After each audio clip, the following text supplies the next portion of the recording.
Je regarde mon frère et tout semble si facile pour lui. Et je me sens perdue.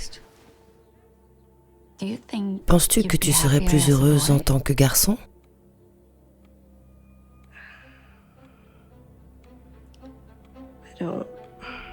Je sais pas.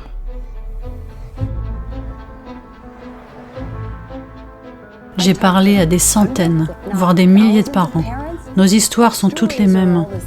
Elles suivent un schéma. Il se passe quelque chose à l'école. Nos écoles publiques ont changé. Il y a 5 ans, nous ne savions même pas qu'il y avait des différences de genre.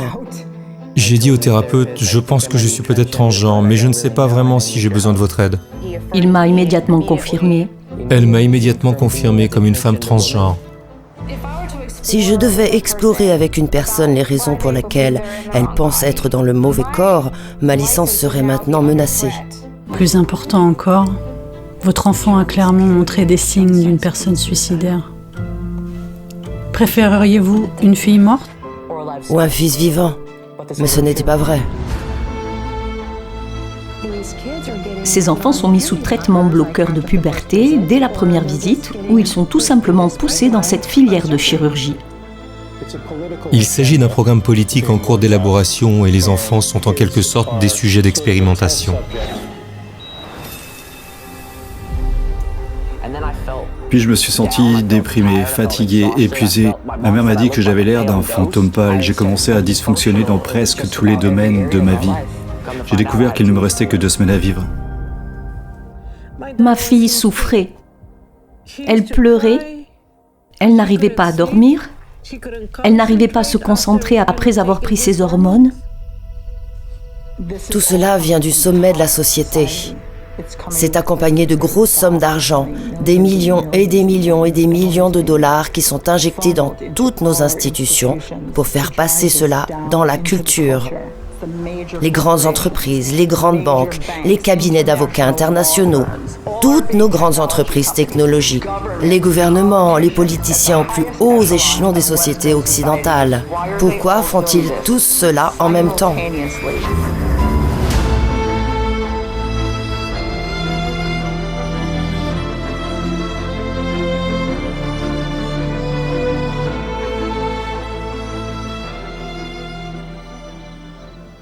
Je m'appelle Abigail Martinez. Je vis en Californie. Elle a grandi comme une petite fille heureuse, la fille féminine de la famille. C'était la plus belle et la plus heureuse des petites filles.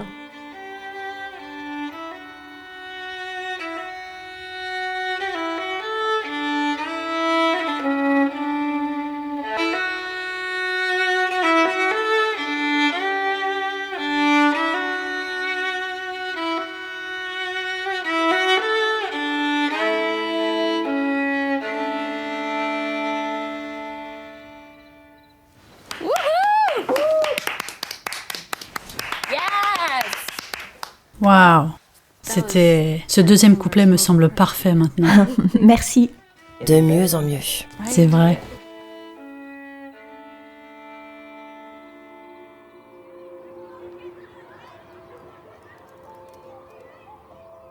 Je m'appelle Kali Fontanilla et j'ai enseigné pendant 15 ans dans une école publique. Nos écoles publiques ont changé. Il y a 5 ans, aucun élève ne s'identifiait comme non-binaire. Nous ne connaissions même pas l'existence de l'expression gender fluid. Nous assistons également à une épidémie de transition chez les filles plus que chez les garçons. Beaucoup d'enfants, d'adolescents et de lycéens qui s'interrogent sur leur genre et traversent une crise d'identité de genre sont poussés par les enseignants. Combien de parents ont le savoir-faire? J'ai parlé à des centaines, voire des milliers de parents. Nos histoires sont toutes les mêmes. Elles suivent un schéma.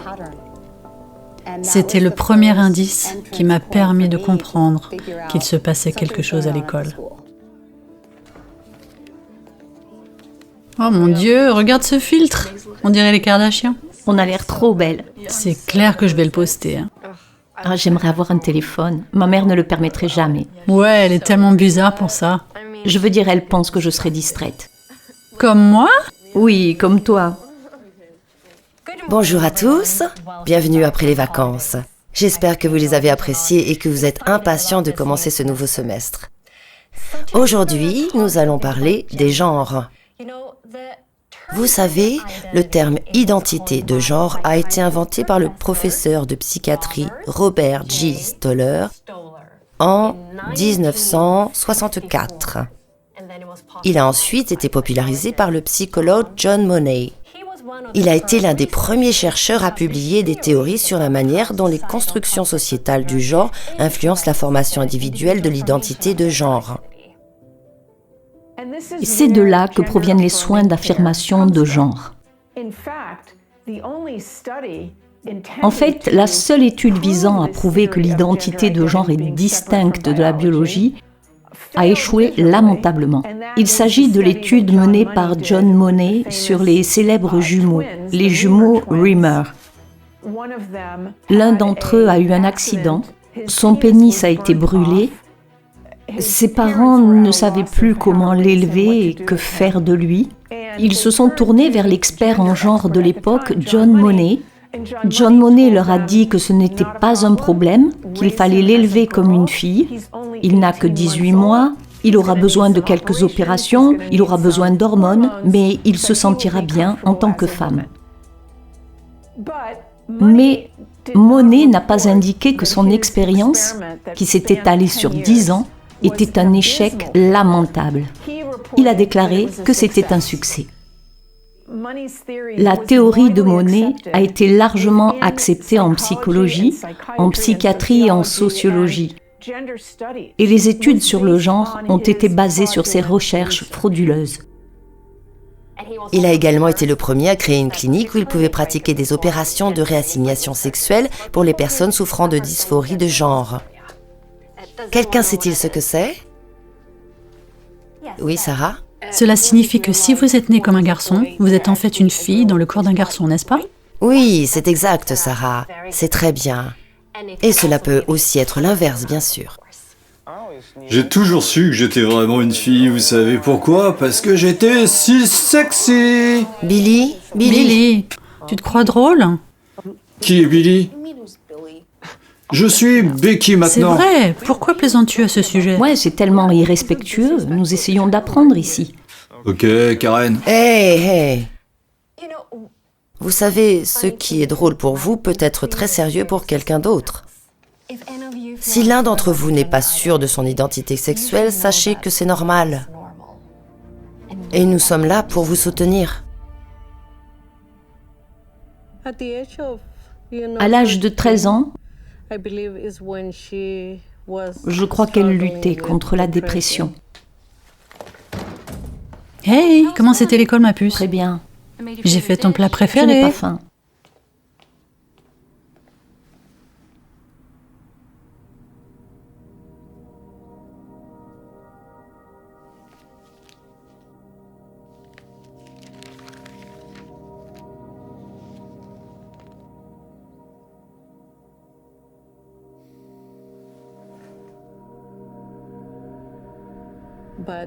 Mais la dépression était assez grave. Ce dont elle avait besoin, c'était d'un suivi psychologique pour comprendre pourquoi elle luttait. L'adolescence est une période durant laquelle on explore, n'est-ce pas? On expérimente, on essaye de nouvelles choses. Découvre ce que tu aimes. Tu pourras sortir et montrer au monde qui tu es vraiment et faire l'expérience de toutes les merveilles du monde. J'imagine. Quand as-tu commencé à te sentir comme ça? Je regarde mon frère et tout semble si facile pour lui. Et je me sens perdue. Penses-tu que tu serais plus heureuse en tant que garçon?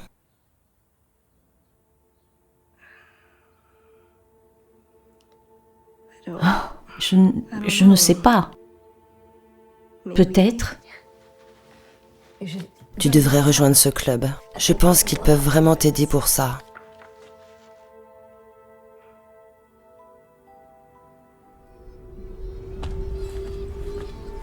probablement vers le collège. Leur corps change et ils sont tellement confus sur ce qu'ils sont. La chose la plus dangereuse à propos de ce programme d'études adaptées à la culture est qu'il forme l'esprit d'un enfant à penser d'une certaine manière. Une fois que le cerveau d'un enfant a été formé de cette manière, à moins qu'il ne suive une thérapie sérieuse, vous ne pourrez probablement pas défaire ce type de pensée. Une mère m'a dit que dans la classe de sa fille, il n'y avait que 2 élèves qui s'identifiaient comme hétérosexuels, sur une classe de 35.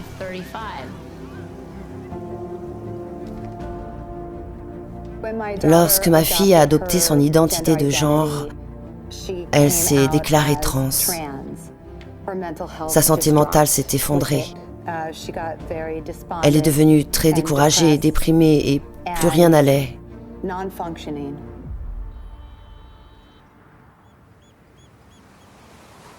Je m'appelle Chloé Cole.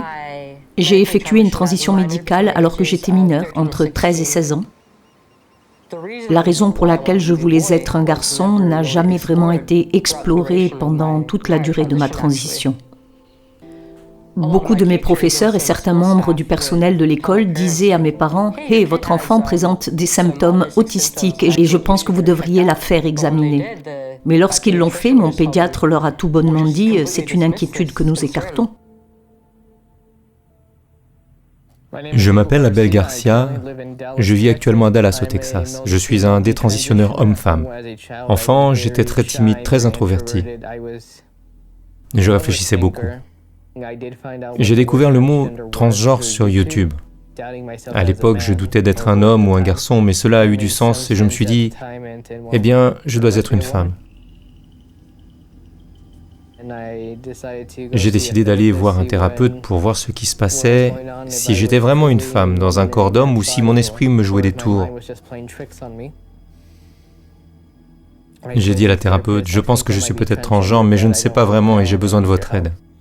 Immédiatement, elle m'a informé que j'étais une femme transgenre. Lorsque je lui ai demandé pourquoi elle était si rapide, elle m'a répondu qu'elle ne voulait pas me mettre des bâtons dans les roues.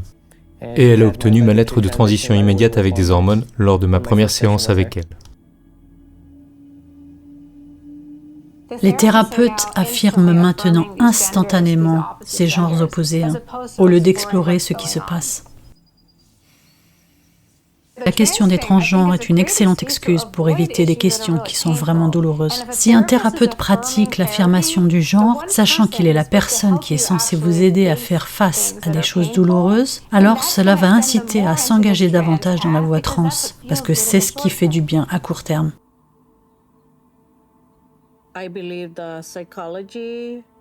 Je crois que le centre psychologique de ce groupe LGBT a un club à l'école. Je n'étais pas du tout au courant. Je n'en avais aucune idée.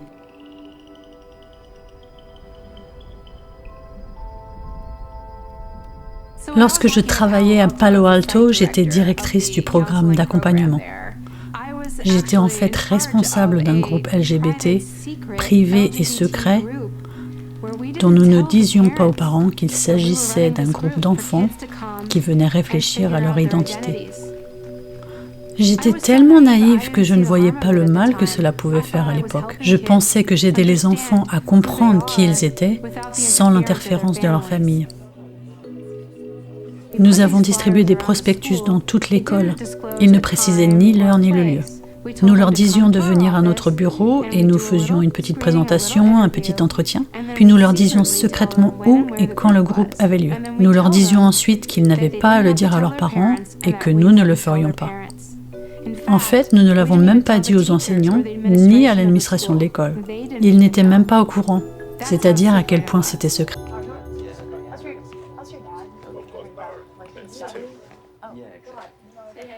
Bonjour, bienvenue. C'est la première fois que tu es ici, quel est ton nom? Evelyne. Bienvenue Evelyne. Oui, bienvenue. Et tous les autres?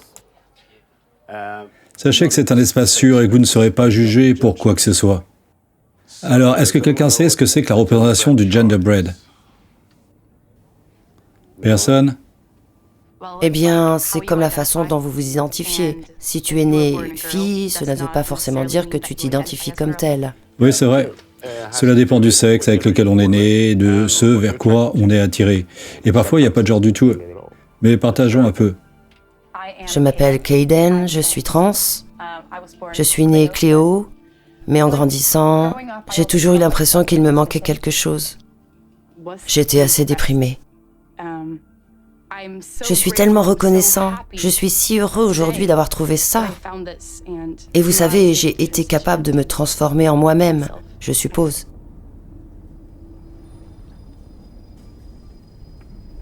Quelqu'un d'autre? Il s'agissait d'un groupe qui rassemblait des enfants vulnérables et leur enseignait que c'était nous contre eux parce que leur famille ne les comprenait pas. Ils étaient désormais des victimes parce qu'ils faisaient partie de ce groupe sélectionné, le groupe LGBTQ. Mec, Mec, tu es si sexy en tant que mec. il ressemble à un Evan. Il ressemble à Evan. Evan et Kayden. Nous y voilà. Oh mon Dieu. C'est évident. N'est-ce pas incroyable que la science puisse vous transformer en la personne que vous êtes né pour être? En quelques heures, je peux enlever une partie du corps que quelqu'un a passé sa vie à avoir honte de regarder et la remplacer par une nouvelle partie du corps qui lui permet enfin de se sentir entier. Quoi changer un corps qui fonctionne parfaitement? Qu'est-ce qui importe comment tu vas pisser? Je veux dire, du moment que tu puisses pisser. Pour être soi-même, Léa. Ben, je pense que tu es déjà toi-même.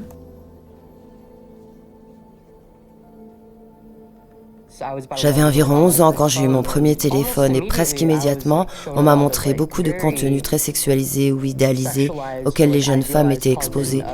Et je ne m'intégrais pas aux autres filles à l'école.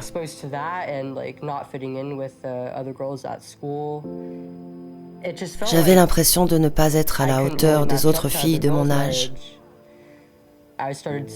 J'ai commencé à être exposée à de nombreux contenus LGBTQ et j'ai eu l'impression d'être complexée par le fait d'être une fille en grandissant.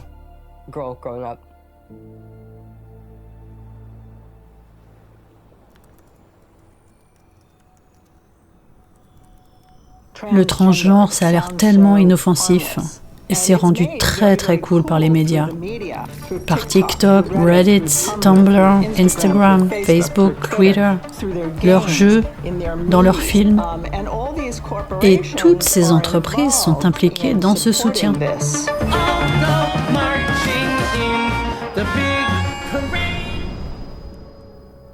Nous devons poser les bonnes questions pour comprendre ce qui se passe vraiment ici. Pourquoi promeuvent-ils cela dans tout le monde occidental? Pour une fraction de population, même pas 1% de la population qui souffre d'une dysphorie corporelle intense à propos de ses organes génitaux. Je veux dire que d'autres personnes ont certainement une dysphorie corporelle. Nous ne nous rendons pas compte de l'impact des médias sociaux sur nos enfants et de ce qu'ils développent dans leur caractère. Lorsque l'on devient adolescent, que l'on traverse la puberté, que l'on commence à ne plus aimer son corps, TikTok est devenu un phénomène viral pour les personnes qui s'interrogent sur leur genre. Cela arrive tout le temps maintenant et ils voient ces images tout le temps et la qualité d'attention qu'ils reçoivent et ils obtiennent également ces idées plantées dans leur esprit et ils trouvent leur identité en tant que jeunes gens. Les garçons et les filles n'existent pas, le sexe biologique est faux.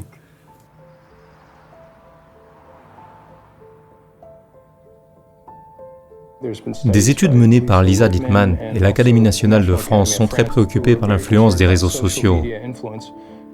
Les enfants regardent YouTube et voient quelqu'un qui a pris de la testostérone ou qui a subi une mastectomie. Et si vous souffrez de troubles mentaux et que vous voyez quelqu'un qui dit « Wow, je suis euphorique après avoir subi une ablation des seins », cela vous semble être la solution. Mais la chirurgie du torse s'adresse à tout le monde. Il n'y a pas de modèle de ce à quoi vous devez ressembler après une chirurgie du torse. Une fois que l'on sait ça, et que vous avez des cliniques agréées dans tout le pays pour traiter ces enfants, alors vous avez un vivier. Quelqu'un d'autre a-t-il rencontré des résistances au début de son parcours de transition? Oui, Monsieur Robinson nous a découragés, Joshua et moi, en nous disant que ce n'était qu'une question de foi. Oui, c'est un cas de thérapie de conversion, ce qui est tout à fait illégal. Et il a refusé de nous appeler par nos pronoms ou de demander aux autres élèves quels étaient leurs pronoms. C'est pas la première plainte concernant M. Robinson. J'en parlerai au conseil d'administration de l'école. Je me souviendrai que demander les pronoms de quelqu'un est la façon la plus élémentaire de faire preuve de respect. C'est notre droit humain fondamental. Oui. Si je devais explorer avec une personne les raisons pour lesquelles elle pense être dans le mauvais corps, cela serait considéré comme une thérapie de conversion. Ma licence serait alors menacée. C'est aussi l'une des raisons pour lesquelles c'est vraiment effrayant. Ces législateurs empêchent des gens comme moi de faire leur travail correctement.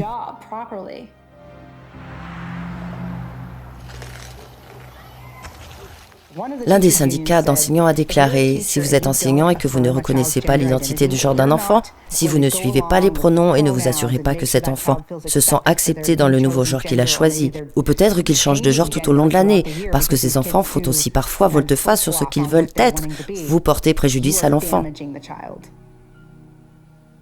Je m'appelle Kat, je suis musicienne et biologiste moléculaire. Pendant 4 à 5 mois, j'ai pris de la testostérone pour tenter de passer de l'état de femme à celui d'homme.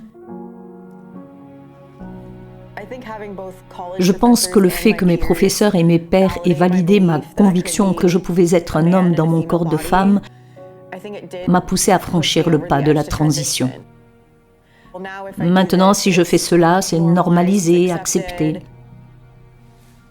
Les liaisons covalentes dans lesquelles les atomes partagent un ou plusieurs électrons. Et les liaisons ioniques dans lesquelles un atome fait un don. C'est chiant, je peux t'emprunter ton téléphone? Non, Evie, on a un contrôle sur ce sujet la semaine prochaine. Calme-toi et arrête de m'appeler Evie, je m'appelle Evan maintenant. Oh, donc c'est Evan maintenant. Quels sont tes pronoms préférés?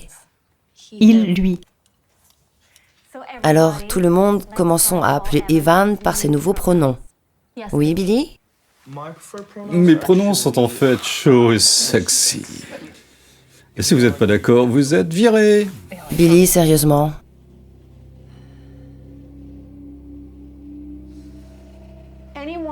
Toute personne qui n'accepte pas votre identité ne vous soutient pas. Cela crée un fossé entre l'enfant et ses parents. D'après mon expérience, les parents dans ces situations sont presque toujours des parents aimants et dévoués qui feraient n'importe quoi pour leur enfant. Mais ils ne nieront pas la vérité.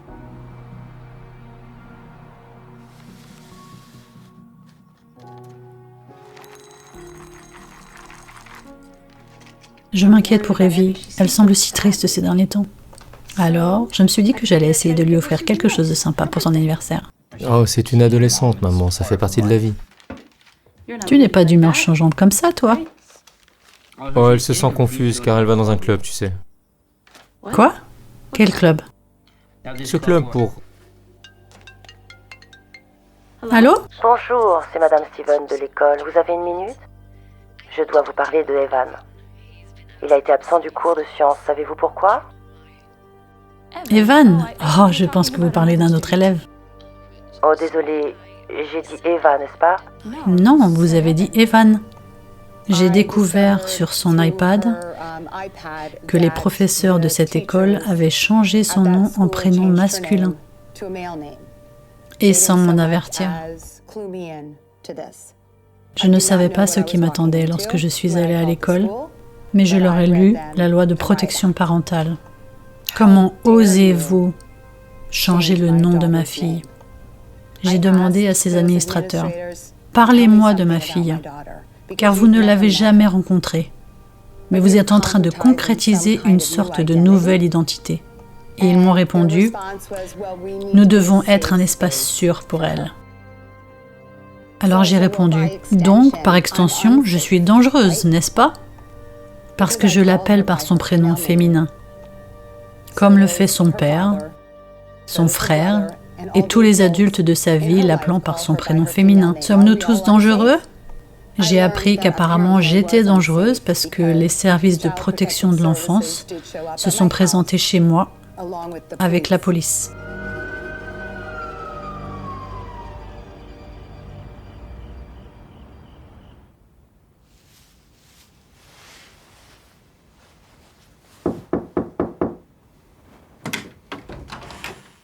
Hé, ma puce, il reste encore à manger si tu veux. Tu devrais vraiment manger quelque chose. Je n'ai pas faim. C'est nouveau. J'aime bien son style. Ce n'est pas un mec. Ils sont non-binaires. Ah, ok, ça ressemble à un mec pour moi. Pourquoi es-tu si obsédée à mettre une étiquette sur les gens ? De quoi tu veux parler ? Je comprends pas. Tu devrais vraiment t'informer. Quand tu appelles quelqu'un « lui » et qu'il ne l'est pas, tu peux vraiment blesser quelqu'un. Je te suis pas. S'il te plaît, tu n'es vraiment pas woke. Evie, ma chérie, s'il te plaît. Non. Écoute, s'il te plaît, fais attention à comment tu peux te faire influencer. Il ne s'agit pas de ça. Il s'agit du fait que tu mettes une étiquette erronée sur les gens. D'accord. Tu le fais tout le temps. Ma chérie, attends, d'où tu sors ça ? J'ai besoin que tu Evie. m'aides. Non. Evie ! Non. La dépression de Jaylee a commencé au collège. Je suis allée chercher de l'aide à l'école pour garder un œil sur ma fille, pas pour lui faire croire que la transition la rendrait heureuse. Je pense que c'est une phase qu'elle traverse. Je ne vois pas les choses de cette façon. Vous pouvez voir qu'Evan se désigne clairement comme un garçon, n'est-ce pas, Evan ? Exact. Je ne suis pas heureux dans mon corps actuel. Evelyn a souffert de dépression, ok ? Je pense que c'est ce qui cause toute cette confusion avec son identité de genre, vous voyez ? Vous réalisez le mal que vous faites à Evan ? En manquant de respect à ses souhaits, en refusant d'affirmer qui il est ? Manquer de respect ? Ne serait-il pas préférable d'essayer de résoudre la cause sous-jacente de la dépression ? Je veux dire, c'est une enfant. C'est lui. Elle a toute la vie devant elle. Plus important encore, votre enfant montre clairement des signes de suicide. Préférez-vous avoir une fille morte ou un fils vivant ?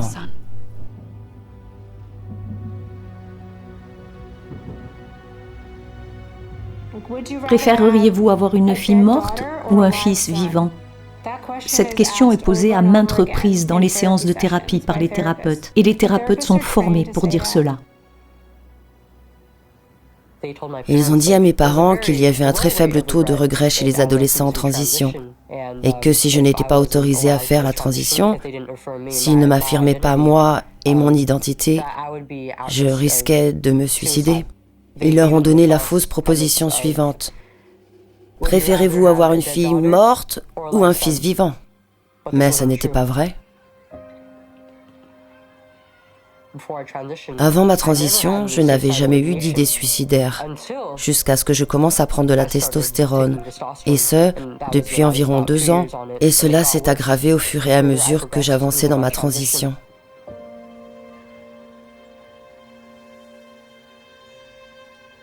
Une autre chose dangereuse que j'ai apprise, c'est que si vous souffrez de dysphorie de genre, votre meilleure option est la transition et qu'en fait vous ne pouvez pas être heureux et que vous pouvez même vous suicider si vous ne faites pas de transition. Cela a donc commencé à avoir un impact sur la façon dont je me voyais et cela m'a fait me sentir, avec le recul, encore plus désespérée parce que je pensais qu'il n'y avait aucun moyen de m'accepter. Je devais subir ces opérations douloureuses et prendre des hormones, etc.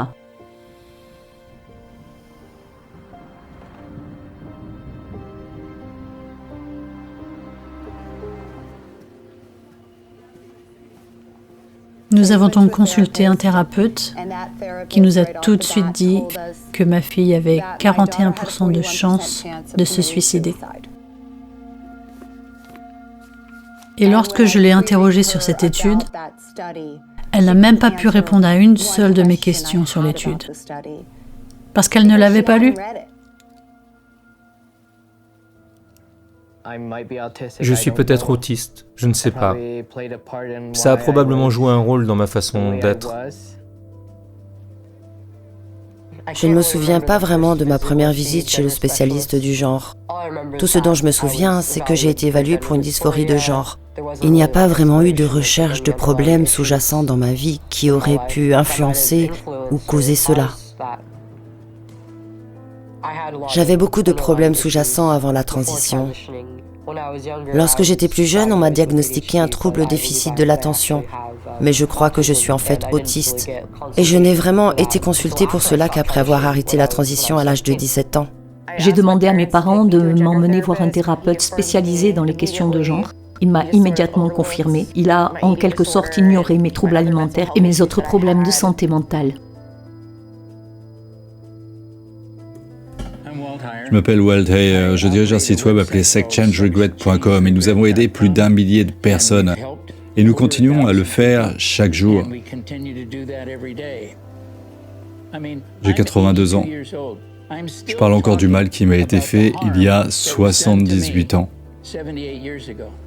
Tout a commencé lorsque j'avais 4 ans et que ma grand-mère a commencé à me travestir. Lorsque mon père a découvert que j'étais travesti, il a été horrifié. Plus tard, son frère adoptif a commencé à m'agresser sexuellement. Je me suis marié, j'ai eu des enfants, puis je suis allé voir un spécialiste du genre. Il m'a rencontré et m'a dit « Vous avez besoin d'hormones et d'une intervention chirurgicale pour résoudre le conflit qui vous oppose à votre genre. » La vérité, c'est que le problème n'a jamais été lié au genre, je l'ai appris à l'âge de 50 ans. Après avoir vécu la vie de Laura Jensen, une femme transgenre, il était toujours question d'une robe violette et d'abus sexuels. Et personne ne s'occupait de l'expérience négative de l'enfance qui avait causé ce traumatisme. En fait, j'ai subi un traumatisme sexuel qui n'a pas été traité. J'ai été agressée sexuellement au collège. Pendant longtemps, je n'ai pas réalisé à quel point cela m'avait affecté, ni l'image que j'avais de mon corps, ni la façon dont je me sentais par rapport à ma poitrine. J'ai été abusée par un petit garçon. Il était violent physiquement et sexuellement. Je me suis donc sentie sans défense et je pense que cette idée que je préférais être un garçon, c'était parce que j'avais l'impression que je pourrais mieux me protéger si j'étais un homme. De nombreux jeunes qui ont été victimes d'abus sexuels veulent en fait se faire enlever leurs organes génitaux parce qu'ils ne veulent plus jamais être victimes d'abus sexuels. Il ne s'agit pas de dysphorie de genre. Il s'agit de dysmorphie corporelle, d'un abus sexuel, d'une schizophrénie ou d'un trouble bipolaire. Le fait est qu'il y a beaucoup d'autres personnes qui suivent une thérapie et découvrent qu'elles peuvent traiter ces troubles et qu'elles n'ont pas à vivre de cette façon. J'ai dû quitter l'État pour trouver un psychiatre prêt à examiner la causalité de la nouvelle identité sexuelle de ma fille. Nous gardons ces médecins secrets, car s'ils sont découverts, ils risquent de perdre leur licence. Ok, s'il vous plaît, venez vous asseoir. Je vous en prie.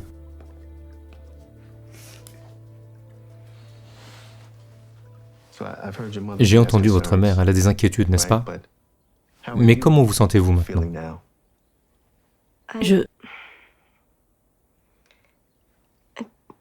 Je veux juste être heureux. Alors tu penses que tu seras heureuse en tant que garçon?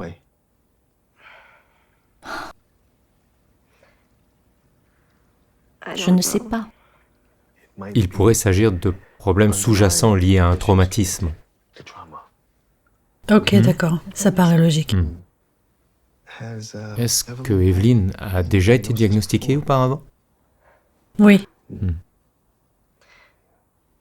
C'est une thérapie de conversion? Ma puce, tu viens juste de dire que tu n'étais pas sûre d'être heureuse en tant que garçon. Tu peux comprendre mon inquiétude, non? Je ne suis pas heureuse en tant que fille. Parlons à Monsieur Scott. T'es essayant de trouver une solution, d'accord? Maman, pourquoi tu me contrôles comme ça? Evelyn, je pense que c'est... Evelyn! En outre, les services de l'affirmation de genre disent que si dans quelques années un enfant commence à se sentir très nerveux à l'idée de la puberté, l'étape suivante consistera à bloquer la puberté. Les Néerlandais ont été les premiers à le faire et ont fixé à 12 ans, je crois, l'âge le plus précoce de la puberté. Mais avec l'Endocrine Society WPATH, ils ont abaissé cet âge à 8 ou 9 ans. Respirez, continuez à respirer. Salut, Bonjour. Oh, c'est Kaiden. Oui, bonjour, ravi de vous rencontrer. je suis Victoria. Moi c'est Victoria. De quoi vous parlez? Je commence ma transition hormonale demain, ce qui est très excitant. Mais tu es sûr que c'est sans danger? J'ai entendu beaucoup de choses à ce sujet. Oui, j'en ai parlé à mon médecin, il m'a dit que c'était comme un bouton de pause. Si je veux changer plus tard, ce que je sais que je ne ferai pas, je peux le faire. Mais ce n'est pas la même drogue que celle qu'ils donnent aux pédophiles, qui les castrent chimiquement. Oui, j'ai entendu ça aussi. C'est extrêmement transphobe et très blessant. Pourquoi vous dites ça? C'est l'attitude que nous essayons de combattre. Vous êtes comme les mecs, vous êtes transphobe ou quoi? Non, pas du tout. On dirait bien. Non, on est juste curieuse. Bonne chance avec ça. Merci. Elles sont comme ma mère. Tu connais Joshua du club? Il dit que notre famille la plus proche est souvent notre pire ennemi. Ouais. Ouais, je pense que c'est vrai.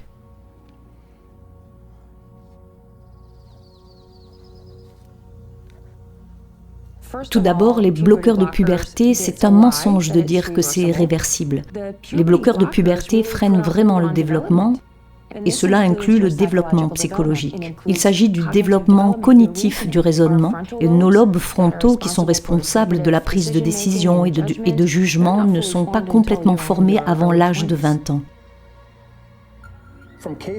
D'après les cas que j'ai examinés, j'ai vu des personnes souffrant de dépression ou d'anxiété qui, au fil du temps, des années, semblent s'aggraver avec le bloqueur.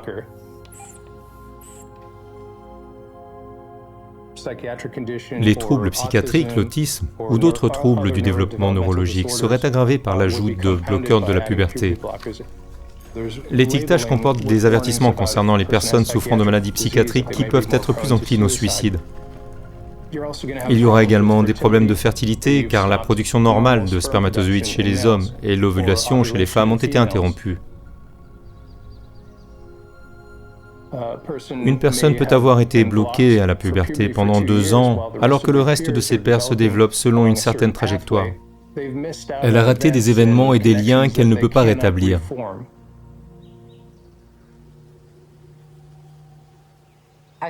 J'ai commencé à prendre des bloqueurs vers 13 ans. J'ai reçu 3 ou 4 injections de ces bloqueurs tous les 3 ou 4 mois. Je subissais en fait une ménopause artificielle. C'était horrible en fait. J'en suis arrivée au point où je ne pouvais plus porter de veste ou de pantalon long pendant les saisons froides. Je ne pouvais pas le supporter, tout mon corps me démangeait. C'était vraiment la merde, et j'avais du mal à me concentrer à l'école.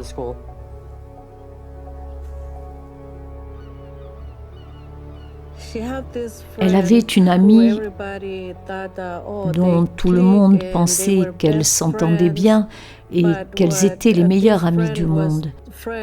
Mais cette amie essayait de convaincre JD d'opter pour une transition. Je trouve qu'il te va à ravir. J'ai toujours eu des cheveux très longs, donc... Ouais, bien, tu dois changer ça maintenant. Tu es une nouvelle personne. Wow! Ouais. Regardez, Van en noir. Monochrome. J'adore. Je suis super contente pour vous. Personne ne devrait avoir à subir la douleur de la puberté dans le mauvais genre. C'est pas bien. Ouais, on ne peut pas attendre, n'est-ce pas? Parce que si on le fait, on devra payer pour ça nous-mêmes. Ouais, Ma mère ne le permettra jamais. C'est inacceptable. c'est de l'abus. Hein. Personne ne peut te forcer à vivre là-bas. Tu es la bienvenue ici. Nous t'aimons. Vous avez faim? Ouais. On a de la pizza. Les jeunes veulent toujours être acceptés.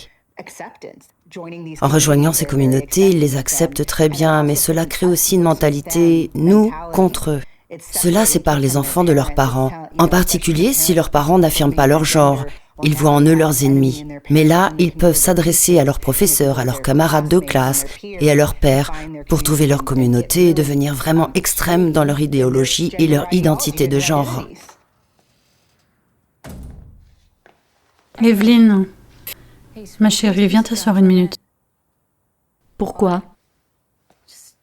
Je veux juste te parler rapidement. Peux-tu venir t'asseoir, s'il te plaît?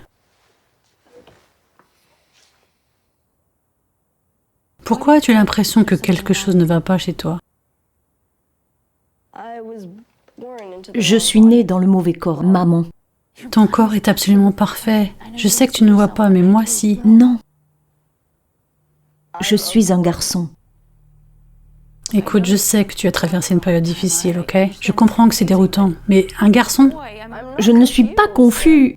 Je sais qui je suis et je veux être qui je suis et je veux que tu m'aimes pour ça. Ma chérie, je t'aime. Tu aimes la fille que tu as mise au monde. Dieu t'a donné ce corps incroyable. Et tu veux le changer? Je suis ton fils. Chérie, tu es confuse. C'est de la folie. Non, Evelyne, non. reviens ici.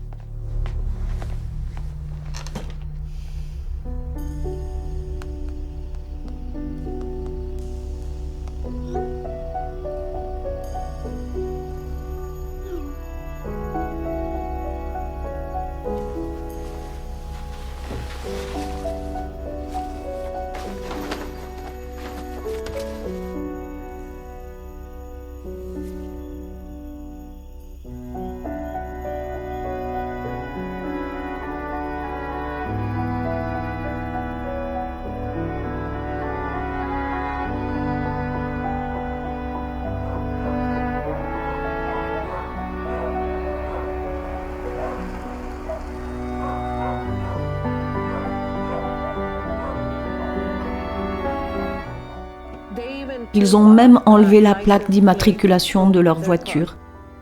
Donc il n'y avait aucune chance que je trouve qui et que je dise à la police de rechercher la voiture venue chercher ma fille. Et c'est la dernière fois que j'ai passé du temps avec ma fille. Je posais des prospectus, j'envoyais des messages. La police enquêtait, nous étions donc à sa recherche. J'ai posté des photos, des informations sur elle. Je suis allée partout avec l'aide de mes amis, dans les magasins, n'importe où. C'est tellement toxique de ne pas être soutenu par sa propre famille. C'est vraiment horrible. Tu vas bien? Oui, j'ai juste... Je me sens perdue. Tout le monde n'est pas comme ta mère. Tu sais, nous avons une nouvelle famille maintenant. Nous ferons tout pour toi.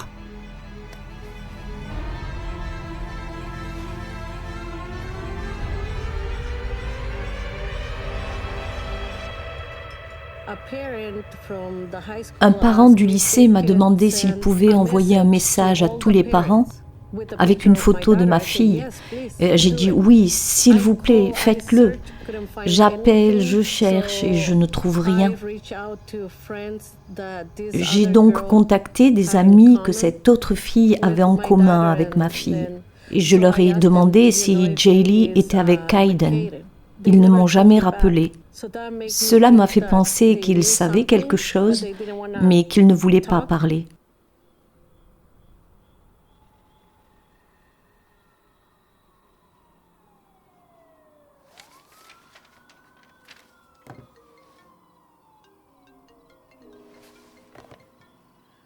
Allô?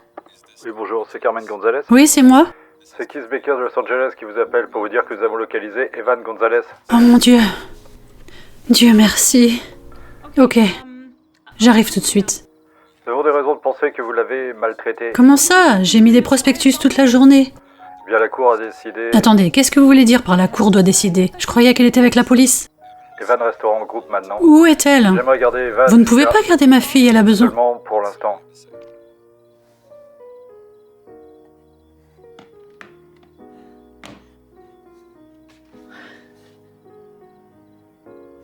Non. Non, non, non, non, non, non, non.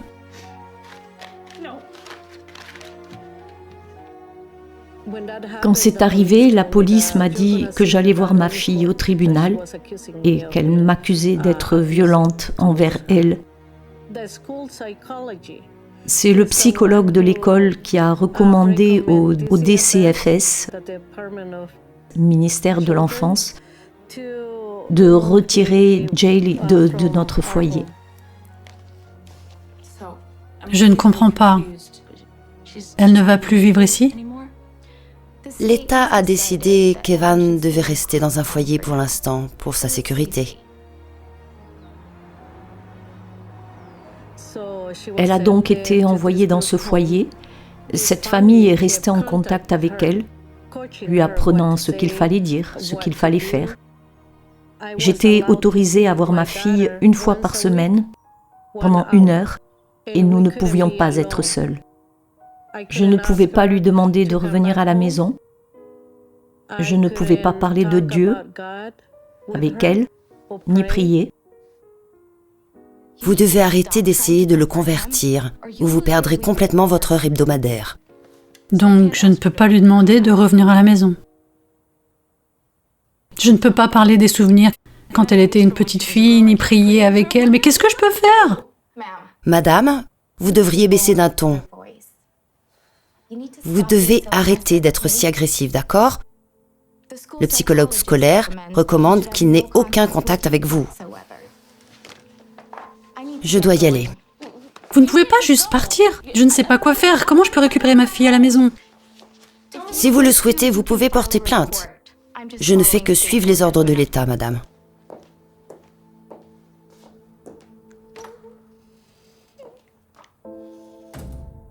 Les parents ont peur de perdre la garde de leurs enfants parce qu'ils disent la mauvaise chose. Nous sommes poussés au silence.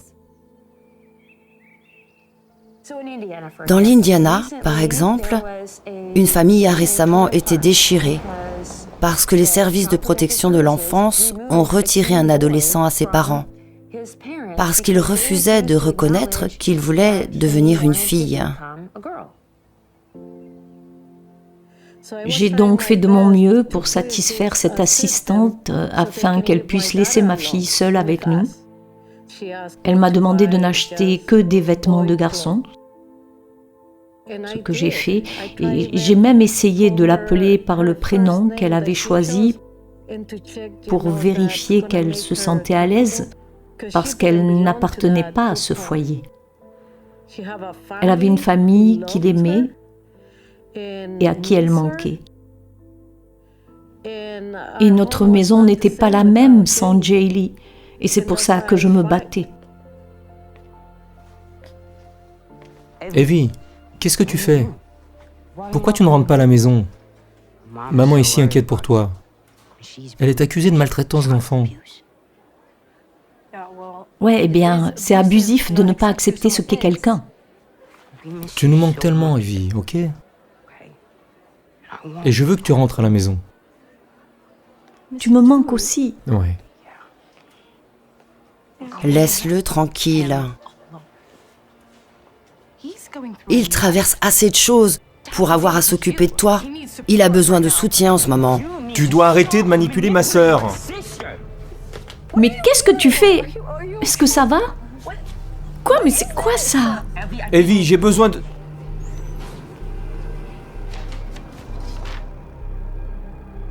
Oh mon Dieu. Quoi?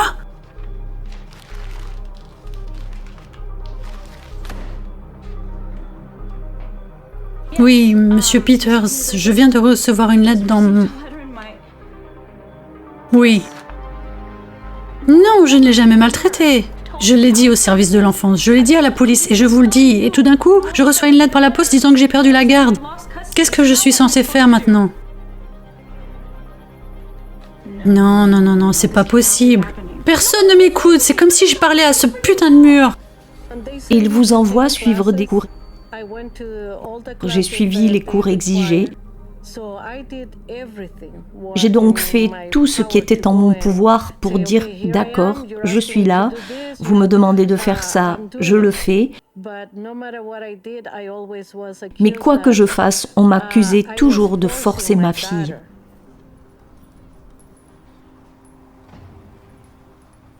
Et j'ai appris à aller au tribunal et chaque fois que j'y étais, ils sont venus me voir et m'ont dit qu'il était temps.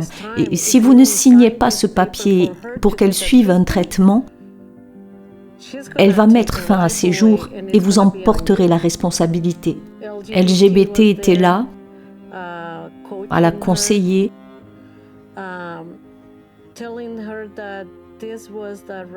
à lui dire que c'était le bon âge pour le faire parce que l'État de Californie paierait toutes les transitions, les chirurgies, les médicaments, les hormones, tout. C'est le juge qui a signé le formulaire, l'autorisation pour qu'elle commence le traitement. Et j'ai pleuré ce jour-là. J'ai demandé à mon avocat de retourner auprès d'elle, auprès de la juge, et de lui demander d'autoriser ma fille à subir une évaluation psychologique avant de suivre ce traitement. Non, elle a refusé. Elle a dit que ce n'était pas nécessaire. L'État prenait le contrôle de tout.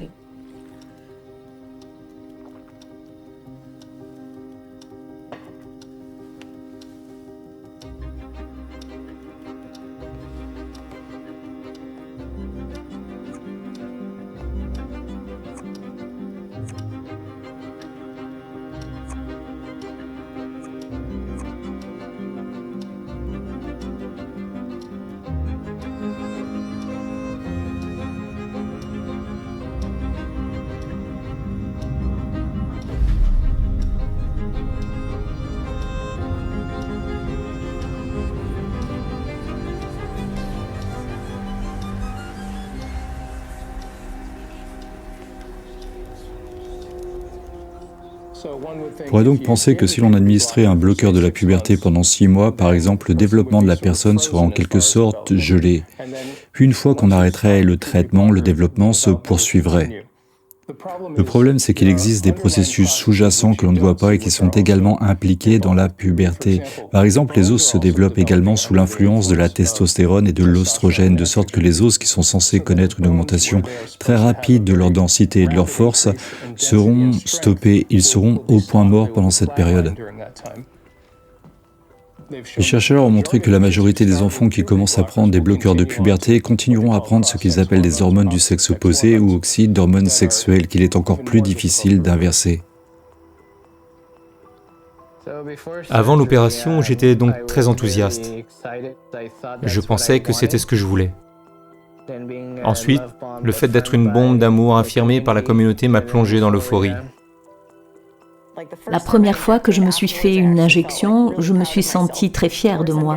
Et bien sûr, ma communauté en ligne et mes amis dans la vie réelle qui sont transgenres m'ont affirmé que j'avais fait du bon travail.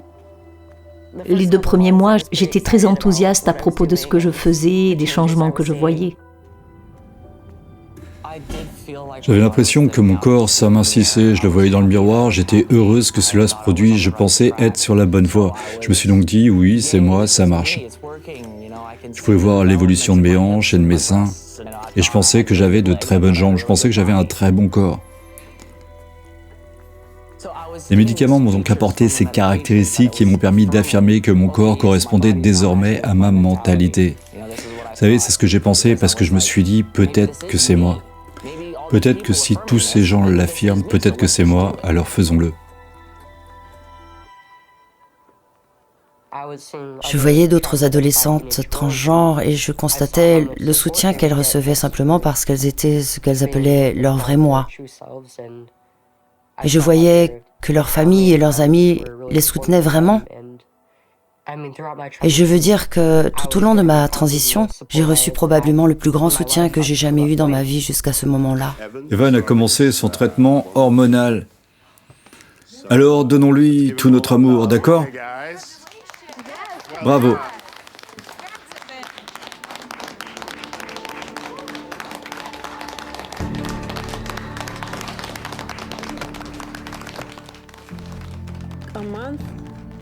1 mois après le début du traitement, ma fille souffrait. Elle pleurait, elle ne pouvait pas dormir, elle ne pouvait pas se concentrer après avoir pris ses hormones. Et ce produit chimique essayait de forcer ses petits os à changer tout son corps.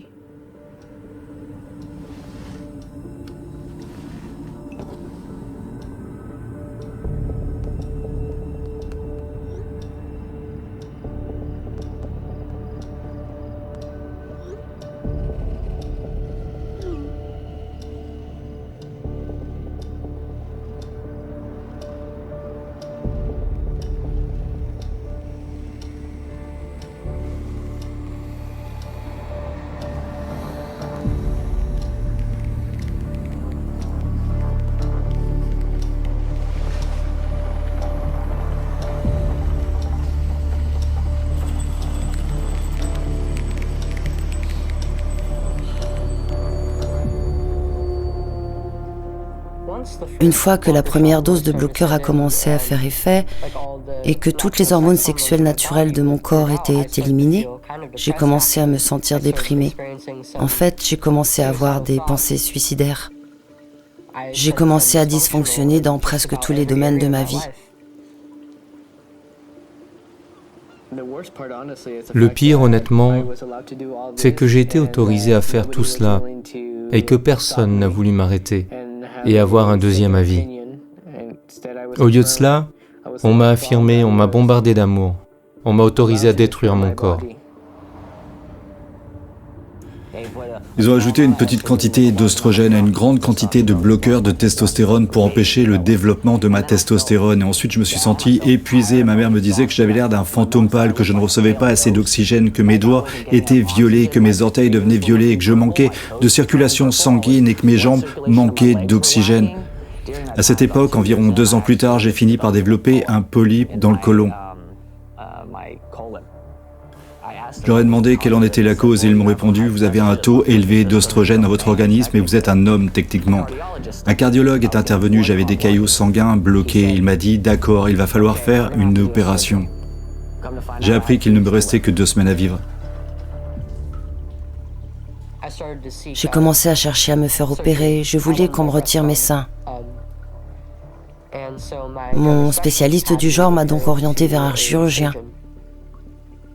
Un chirurgien qui opère les mineurs. Et il n'y a pas eu de questionnement. On m'a simplement dit « C'est ce que vous voulez ? Allons-y alors ». J'ai vu des vidéos sur YouTube et le tissu cicatriciel était très visible. Je fais beaucoup d'opérations de ce type, alors je sais comment m'y prendre. Oui, je vous l'assure. Est-ce qu'il aura mal ? Non, aucune douleur. Il reviendra très vite à la normale et sera plus satisfait que jamais. Est-ce qu'il y a des risques ? Non, aucun risque. Et nous avons tout prévu. Je vous l'assure, Madame Connor. Donc là, j'ai besoin que vous quittiez les urgences pour que nous puissions continuer les opérations. Tout ira bien, je vous le promets. Oui, par ici, s'il vous plaît. Ces enfants sont mis sous bloqueur de puberté dès la première visite, où ils passent directement aux hormones, où ils sont poussés dans ce pipeline de chirurgie. Je me suis dit que je voulais attendre 5 ans pour les implants mammaires, 10 ans pour la chirurgie des fessiers. La raison pour laquelle je parle de cela, c'est qu'à peine 1 an après avoir commencé à prendre des hormones, un professionnel de la santé m'avait inscrit à la fois pour des implants mammaires et pour une chirurgie des fessiers, alors que je n'avais demandé que des implants mammaires. Lorsque je suis entré dans le bâtiment du planning familial pour me faire opérer, ce n'était pas pour faire l'opération, c'était juste pour en parler.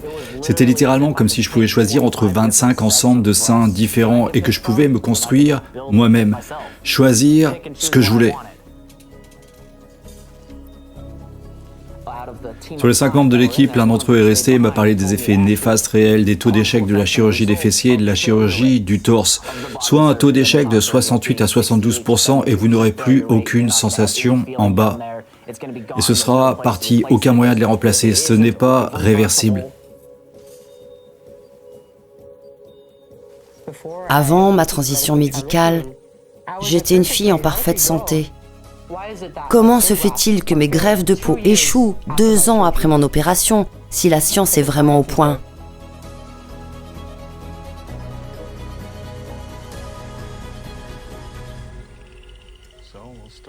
Nous allons donc commencer par retirer le tissu mammaire et ensuite nous remplacerons ces mamelons. C'est parti.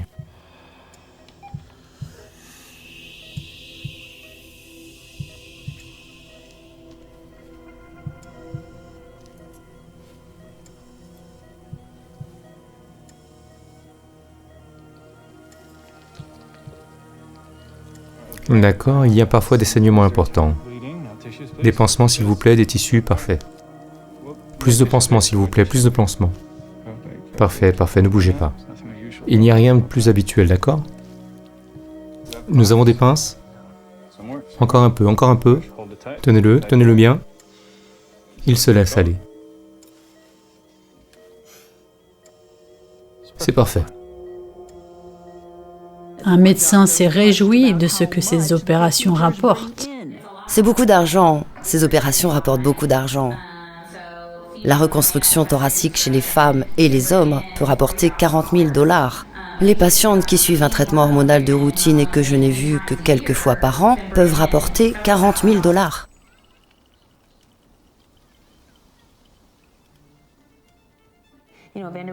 Vous connaissez l'université Vanderbilt, son école de médecine? Elle n'est pas la seule à faire cela.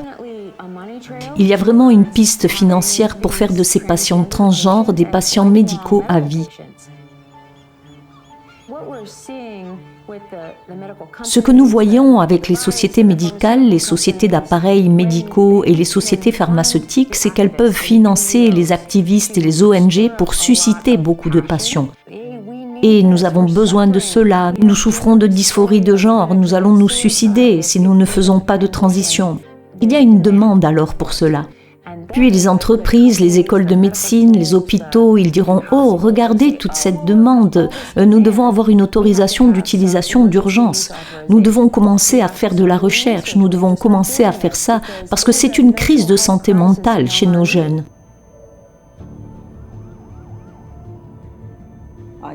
Je milite pour les droits des femmes depuis que j'ai une vingtaine d'années. Je travaille dans le mouvement environnemental depuis des années.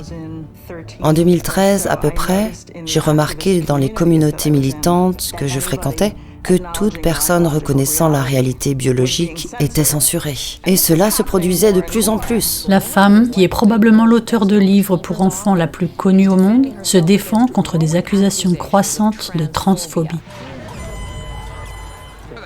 Ils participent à ces cours, l'ont traité de nazi et l'ont taxé de transphobe. Transphobe de merde! Transphobe de merde! Dave Chappelle s'exprime et ne recule pas. Même si les médias nous font croire que c'est moi contre cette communauté, cela n'a rien à voir avec eux. Il s'agit d'intérêts corporatistes et de ce que je peux dire et de ce que je ne peux pas dire. C'est très, très inquiétant. J'ai donc commencé à me demander pourquoi cela avait été ajouté au LGBT. D'où cela venait-il? Et si vous cherchez quoi que ce soit dans ce pays, vous devez suivre l'argent, parce qu'il vous dira toujours la vérité. Qui finance ces organisations LGBT? Ce que j'ai découvert, c'est un grand nombre de personnes très très puissantes, qui ont de l'argent dans les plus hautes sphères de la finance, de la pharmacie et de la technologie. L'une des premières personnes que j'ai trouvées est Jennifer Pritzker, qui fait partie des familles les plus riches d'Amérique, la famille Pritzker, qui a massivement investi dans le complexe technomédical. L'organisation LGBT la plus importante est probablement la fondation Arcus. Grâce à son argent, elle a fait passer l'idéologie de l'identité de genre dans toutes nos institutions. Ils ont créé tout un appareil politique par l'intermédiaire de ces organisations. En vendant aux gens ce droit de l'homme comme faisant partie des LGBT, ils ne sont devenus LGBT qu'entre 2004 et 2006. Et ils ont tout changé. Ils ont tous commencé à ajouter le T. Lorsque vous regardez les personnes puissantes derrière tout cela, les grandes entreprises, les grandes banques, les cabinets d'avocats internationaux, toutes nos grandes entreprises technologiques, les gouvernements, les politiciens, aux plus hauts échelons des sociétés occidentales, pourquoi font-ils tous cela ? Pour les parents d'enfants transgenres, affirmer l'identité de leur enfant est l'une des choses les plus puissantes que vous puissiez faire pour les garder en sécurité et en bonne santé. C'est la question la plus importante. Pourquoi font-ils tous cela en même temps pour une fraction de la population ? Même pas 1% de la population. Cela n'est pas rationnel. Je pense que l'argent est la principale raison de l'infiltration de ces pratiques dans mon domaine et dans la profession médicale. Et cela vient du haut vers le bas. Ensuite, la propagande et les messages trompent les gens en leur faisant croire que ce qu'ils font est gentil et utile. Les mouvements de défense des droits de l'homme partent de la base. Ils s'opposent aux entreprises et aux politiques gouvernementales. Ils émanent des citoyens. Tout cela vient du sommet de la société. Ils sont accompagnés de grandes quantités d'argent, de millions et de millions et de millions de dollars qui sont injectés dans toutes nos institutions pour les faire pénétrer dans la culture. La princesse qui est venue à votre bal ce soir, c'est moi. Je ne veux pas faire les choses simplement parce que c'est ainsi qu'elles ont toujours été faites. Nous devons comprendre qu'il ne s'agit pas d'aider les gens, il s'agit de faire de l'argent. Il y a un chirurgien californien qui gagne environ 1,5 million de dollars par an en pratiquant ces opérations. Les présidents de ces cliniques ont déclaré « Nous devons faire cela parce que c'est très rentable ». Ils ne parlent jamais des dommages causés du fait que le risque de suicide est de 19 fois plus élevé.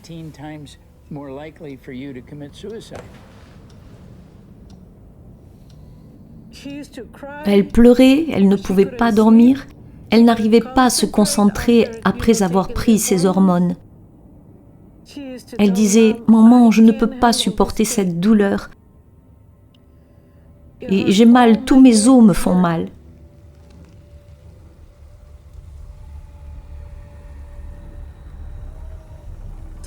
Alors dans ma tête, je me disais « Mais pourquoi font-ils ça ? Ils savent qu'elle souffre. Pourquoi continuer à lui faire subir ça ? » Il s'agit d'un programme politique en cours d'élaboration et les enfants sont en quelque sorte un sujet de test parce qu'il peut y avoir de très grandes organisations. Mais il y a un petit groupe de personnes qui contrôlent ces organisations et elles ont tendance à être politiques. Ils encouragent à 100% les soins d'affirmation et tout cela a été fait délibérément. Ils savaient qu'une fois qu'ils l'auraient fait publier dans les revues médicales, toutes les autres organisations suivraient et c'est exactement ce qu'ils ont fait. Les médecins ne s'expriment pas, très peu d'entre nous s'expriment. Très peu de psychologues ou de psychiatres sont prêts à s'exprimer. Il y en a quelques-uns, mais si vous appartenez à une très grande organisation médicale, ils menaceront votre emploi. Dans tout le pays, des organisations de grande envergure empêchent les médecins de s'exprimer.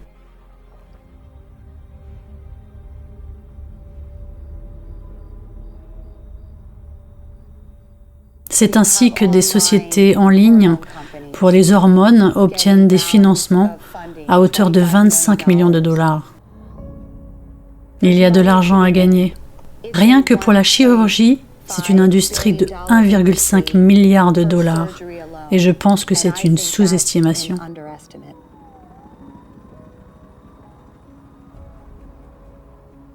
Il a fallu un certain temps avant que je ne commence à me poser des questions à ce sujet. Ce n'est qu'après ma mastectomie que j'ai commencé à réaliser que ce n'était vraiment pas la voie que je devais suivre. À l'adolescence, on a tendance à penser qu'on est invincible et que rien de mal ne nous arrivera. Les bloqueurs, la testostérone et finalement la chirurgie ont fini par me rendre malade. Cela m'a privé d'opportunités en tant qu'adulte alors que j'étais encore une enfant et je ne serai plus jamais la même.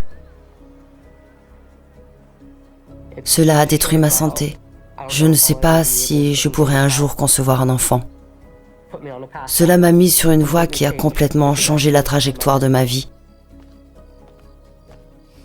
Ma poitrine est complètement engourdie. Je n'arrive qu'à sentir une petite partie tout simplement parce que j'ai subi 3 opérations sur ma poitrine. Pour ajouter les implants, pour retirer les implants, et ensuite pour reconstruire ma poitrine parce que le retrait des implants avait laissé tellement d'excès de peau qu'on aurait dit que j'avais une gynécomastie. La moitié gauche de mon corps tremble de manière incontrôlée. Je ne sais pas ce qui a causé cela, si c'est une hormone, si c'est une intervention chirurgicale. En plus de cela, d'autres effets secondaires, les problèmes de santé, mes organes génitaux sont atrophiés, ils sont vraiment minuscules. C'est pourquoi il m'est très difficile d'aller aux toilettes.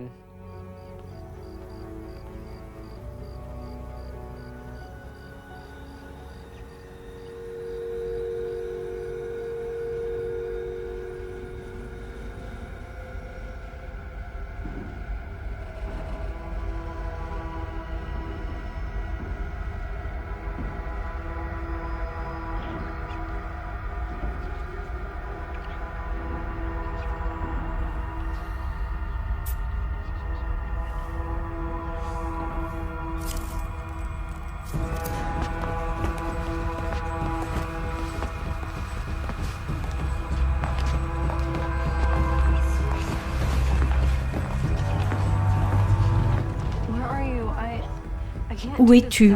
Je ne peux pas faire ça sans toi. Rappelle-moi, s'il te plaît.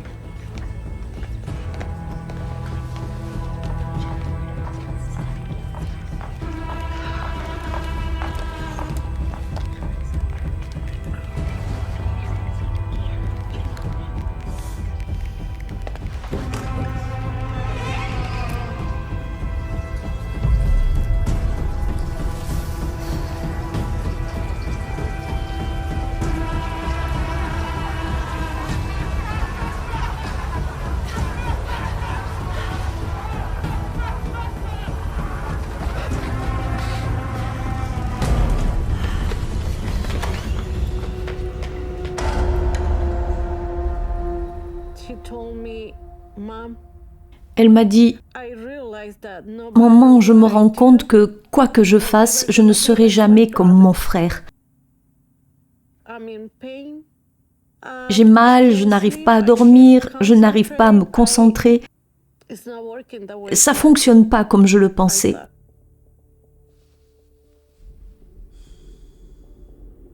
Mais pour détransitionner, il n'y avait rien de disponible.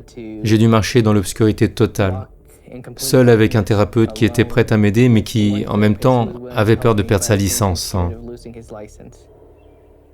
Alors, lorsqu'on prescrit des hormones aux personnes transgenres, on suppose en quelque sorte qu'elles vont les prendre pour le reste de leur vie. Aucun des médecins à qui j'ai parlé ne m'a dit qu'il fallait faire quelque chose si l'on arrêtait de prendre de la testostérone. J'ai eu des moments de grande déprime, mais c'était certainement le pire. Je pouvais à peine sortir du lit. C'était beaucoup plus dur que ce que je pensais. Le processus de détransition est certainement beaucoup plus difficile que la transition. Je n'ai reçu le soutien de personne. Même les médecins, comme mon endocrinologue, mon thérapeute, mon spécialiste du genre et mon chirurgien, n'ont pas été d'un grand secours. Mon état mental était au plus bas. Je me sentais souvent suicidaire. Je ne savais pas vraiment si j'allais m'en sortir.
J'ai reçu un autre appel téléphonique, j'ai répondu et cette personne m'a demandé « Êtes-vous la mère de Jaylee ?» et d'autres questions, et toutes ces questions, et j'ai répondu par l'affirmative. Je pensais qu'ils avaient peut-être trouvé ma fille. Elle m'a demandé si je conduisais, j'ai répondu que oui, que je conduisais sur l'autoroute, que je rentrais à la maison.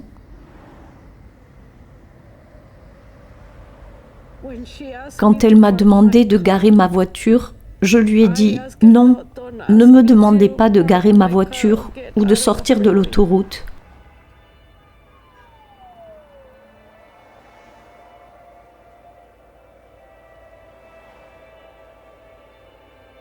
Non, ça ne peut pas être elle. Je veux la voir. Je suis désolée. Non! Non!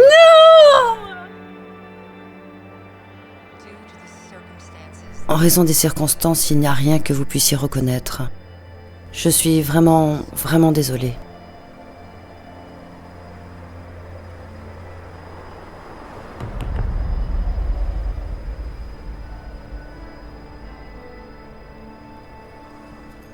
Je suis sortie de la voiture et j'ai vomi.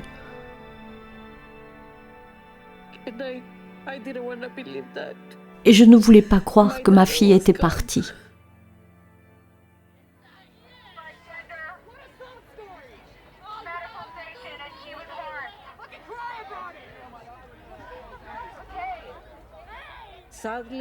Malheureusement, je n'ai plus ma fille. Je suis ici pour que les parents sachent ce qui se passe et comment ces groupes fonctionnent. Nous avons ce que nous appelons des activistes transradicaux qui viennent nous interrompre.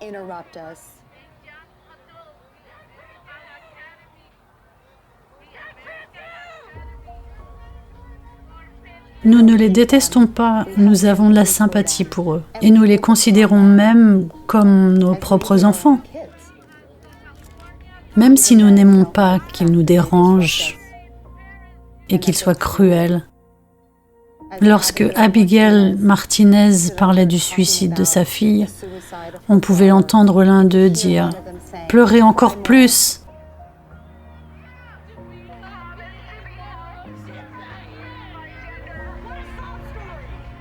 Mais j'ai été désignée, je me suis effondrée et j'ai pleuré. Et j'ai pu comprendre que ces personnes sont désorientées. Ces gens souffrent et ne veulent pas que l'on sache la vérité.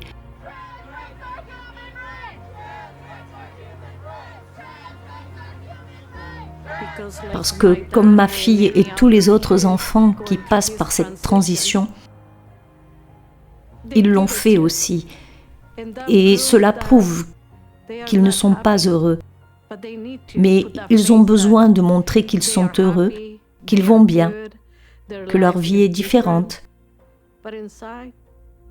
Mais au fond de moi, je savais que ce n'était pas si vrai. Je savais que je vivais dans le mensonge et je ne pouvais pas supporter de vivre dans le mensonge en m'identifiant comme une femme alors que je ne l'étais pas. Et puis j'ai réalisé que personne, tous ceux qui sont passés par là, c'est la même chose. Ils n'ont jamais changé de genre, nous ne faisons que nous déguiser. Chaque histoire d'un détransitionneur qui sort est un espoir pour la prochaine personne qui se bat. Chacune d'entre elles est une histoire puissante, une histoire importante qui doit être racontée. Et chacune d'entre elles aidera une autre personne à retrouver son chemin. C'est cela l'espoir. J'ai réalisé que tant que vous êtes en bonne santé physique, il n'y a rien qui cloche dans votre corps. Il n'y a rien à changer chez soi. Il est bien plus important de changer les choses dans sa communauté. J'ai commencé à entrer en contact avec des femmes à partir d'une expérience commune. J'avais donc quelque chose à quoi m'identifier. J'avais de l'espoir et je pensais que les choses allaient s'améliorer. Elles étaient dans le même bateau que moi. Elles apprenaient donc à apprécier leur propre expérience en tant que femmes, leur féminité et d'autres choses de ce genre. D'accord, à la prochaine fois. Cet espoir m'a aidé à me guider un peu pour faire la même chose pour moi. Il m'a fallu environ 1 an pour me déprogrammer complètement de l'idéologie de l'identité de genre. Cela a été très difficile. J'ai l'impression que c'est l'acte de déprogrammation, le simple fait de changer mes croyances qui m'a permis de me remettre de ma dépression. Et cela m'a beaucoup aidée. En retrouvant ce lien, nous pouvons être ensemble et nous aimer les uns les autres. Mais j'espère parler davantage aux législateurs pour leur dire que ce n'est pas l'arc-en-ciel et le soleil qu'on m'a promis, qu'on a promis à d'autres détransitionneurs. J'ai donc bon espoir que nous fassions évoluer les mentalités et qu'à terme, nous puissions protéger un grand nombre de jeunes enfants et de jeunes adultes d'être blessés.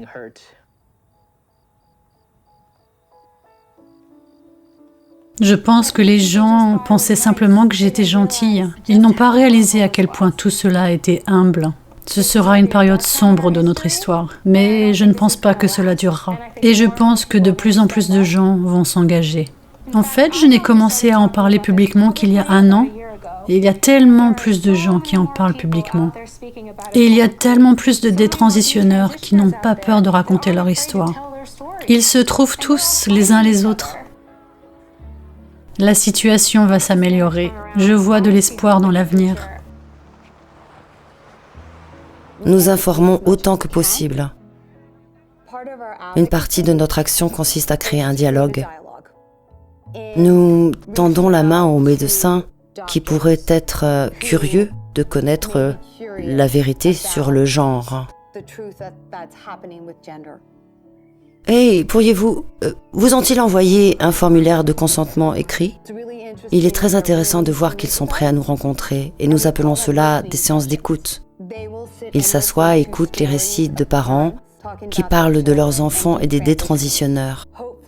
J'espère que nous pourrons commencer à les persuader que le modèle d'affirmation du genre ne devrait pas être le modèle unique qui convient à tous.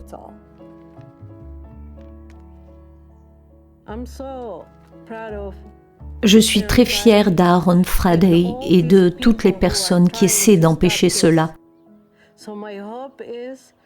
Mon espoir est donc de parler et de raconter les histoires pour qu'ils soient conscients et que plus de parents soient conscients.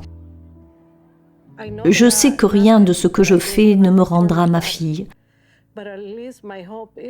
mais j'espère au moins épargner à d'autres familles de vivre ce que nous avons vécu.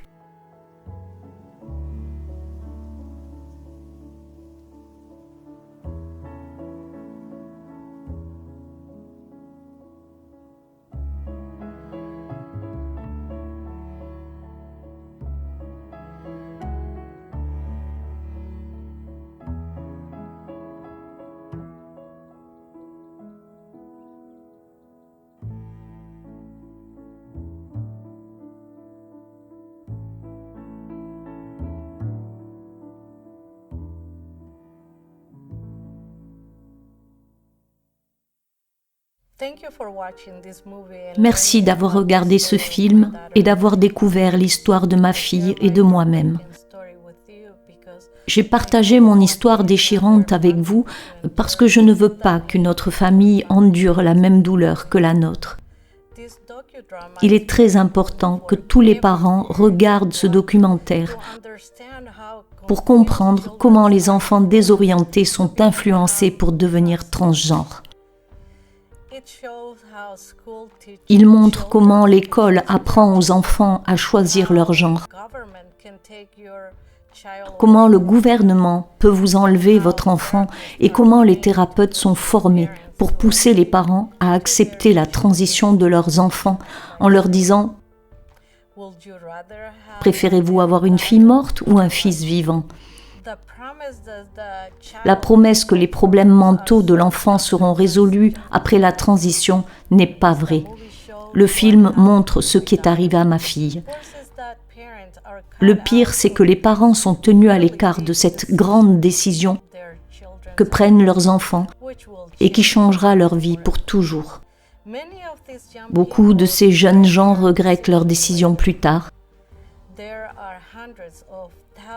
Des centaines de milliers de parents, d'enfants et de familles vivent actuellement cette situation. Nous devons raconter mon histoire et celle de tous ces courageux jeunes détransitionneurs dans le film afin qu'aucune mère, aucun parent n'ait jamais à subir la douleur et la souffrance de la perte de son enfant. Et aucun enfant ne devrait jamais avoir à endurer les horreurs que ma fille a subies à cause de ce mouvement et de ce système.